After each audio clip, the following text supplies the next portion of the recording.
किसान नेता राकेश टिकैत ने किसानों को एक बार फिर से अपने हक के लिए बड़े आंदोलन की तैयारी को लेकर तैयार रहने के संकेत दिए हैं।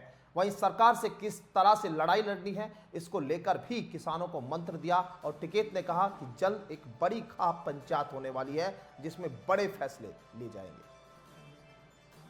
दिल्ली का 13 महीने का आंदोलन चला, इससे ये बात तो साबित होगी कि किसान का नाम पॉलिटिकल पार्टी, वो देश के मुख्यमंत्री हो, प्रधानमंत्री जी हो, कोई भी और पार्टी हो, सत्ता पक्ष हो, विपक्ष हो, अधिकारी हो, वो सब किसान का नाम जरूर लेते हैं, मजदूर का नाम लेते हैं, आदिवासी का नाम लेते हैं, नौकरी पेशे वाले का नाम लेते हैं। ये सब आंदोलन से हुआ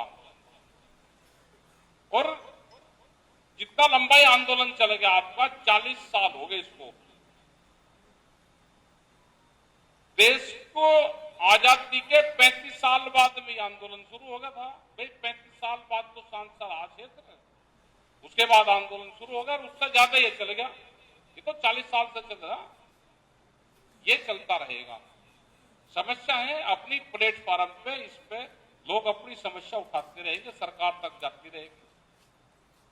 अपनी इसकी एक आइडेंटिटी है पूरी दुनिया में और ये ऐसे ही लंबा चलता रहेगा। यहाँ के जो इशू रहेंगे वो चाहे इस क्षेत्र के गन्ने के इशू हो, यहाँ पे गन्ने के रेट नहीं बढ़े तो आपकी गन्ने की समस्या लगती है कि पूरे देश की यही समस्या है। आप थोड़े से और छत्तीसगढ़ में चल जाओगे तो वहां की दूसरी समस्या, वहां के जंगल काटते जाने लग रहे, उनके आदिवासियों की समस्या। वहां धान का रेट तो सबसे ज्यादा, वहां 3200 रुपये क्विंटल धान का रेट है। सरकार वहां अदला बदली धान पे हो जाती है, चावल पे।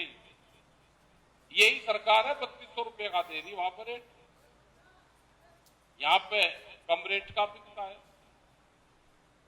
वहां धान की लड़ाई है, यहाँ गन्ने की है। आप कश्मीर में चल जाओ तो उनके सेब की लड़ाई है।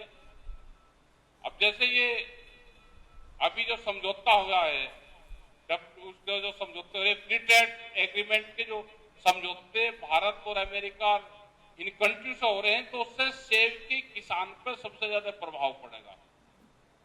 अब आप सोच लो जी सेब का तो मंदा हो जाएगा, ठीक हमको मिलेगा, बाहर का सेब आएगा तो हमारे कश्मीर और हिमाचल का किसान मारा जाएगा, क्योंकि उससे ड्यूटी फ्री कर रहे हैं। और चीजों से भी ड्यूटी फ्री होगी, ड्यूटी फ्री होगी तो किसान बढ़ेगा। तो ये बड़ी लड़ाई है जो दिल्ली के प्लेटफॉर्म पर लड़ी जाती है। लेकिन ये सरकार तो पूंजीपतियों की है, उनको कैसे लाभ होगा वो उसकी पूरी पॉलिसी उसकी बनाते हैं। आप पॉलिसी बनाओ कि भाई जमीन जो है उसमें फसल चक्र अपनाओ, खर्चा कम करो। अभी आज भी देखिए कि मशीन बांध रखी ट्रैक्टर के पीछे, ईंट 1.5 फुट का ईंट है और मशीन बजा रखी, कहां से पूरा पाट दोगे? इसके दूसरे तरीके खोजने पड़ेंगे हमको। उसी में ही एक दूसरे को परजीवी तैयार होता है कि एक अगर बीमारी आएगी तो दूसरा खाने वाला उसी में ही तैयार होता है। तो उन पद्धति पे भी काम करना पड़ेगा, फसल चक्र अपनाना पड़ेगा। खाली क्षेत्र में गन्ना है, दूसरे में गेहूं है या धान है, फसल को अदल बदल के वो उससे गुजारा होगा। कम खर्चे करो, शादी ब्याह में बहुत खर्चे करने लगे, खेत में भी खर्चा, शादी ब्याह में भी खर्चा, डेथ हो जाए तो उसमें भी खर्चा। दावत चल रही पूरी, लड्डू और रसगुल्ले और वे चल रहे, ब्याह में पता ही नहीं चलता कि ब्याह है, तेरा भी है।